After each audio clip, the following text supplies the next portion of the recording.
Hello everyone, যিহেতু উদ্যমিতা আঁচনি 10,000 টকা আমি লাভ কৰিছিলো মামাৰ পৰা আৰু মামাই সকলোকে মানে স্বাৱলম্বী হ'ব দিছিলে ন নাৰীক সেইকাৰণে সকলোকে বিজনেছ কৰিব দিছিলে আৰু ময়ো উদ্যমিতা 10,000 টকা দি সৰুকৈ ঘৰৰ পৰাই ব্যৱসায় এটা আৰম্ভ কৰিছো আৰু নতুনকৈ কেইমাহ মান হৈছে আৰু তাৰপিছত এইফালে চাদৰ এইফালে আনিছো চাদৰ এইফালে মেখেলা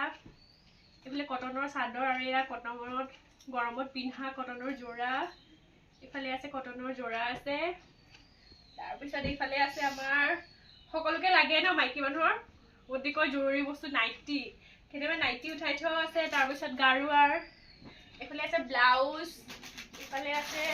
ছোৱালী মানুহৰ বস্তু এইফালে আছে চেলেং চাদৰ তাৰপিছত এইফালে কুৰ্তা ছেট আছে এইফালে আমাৰ অসমীয়া গামোচা তাৰপিছত এয়াও গামোচা বোৱা এইফালে স্কাৰ্ফ আছে দেই ঠাণ্ডা গ'ল যদিও স্কাৰ্ফ ৰাখিছে আৰু এইফালে চাদৰ মেখেলা আৰু কাপোৰৰ কালেকশ্যন কিছু ভালেই লাগিছে বাৰু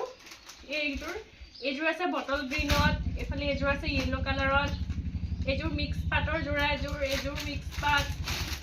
এইফালে বোৱা আৰু এইফালে ড্ৰাই টচৰ নিচিনাই আৰু এইফালে এইযোৰ আছে বোৱা আৰু এনেকেই মামাই যিহেতু স্বাৱলম্বী হ'ব দিছে আৰু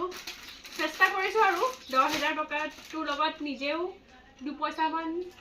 দি পেলাই আৰু ব্যৱসায়টো আৰম্ভ কৰিছোঁ আৰু ব্যৱসায়ত যদি লাভ হয় আকৌ মানে কৰিম সেয়াই আৰু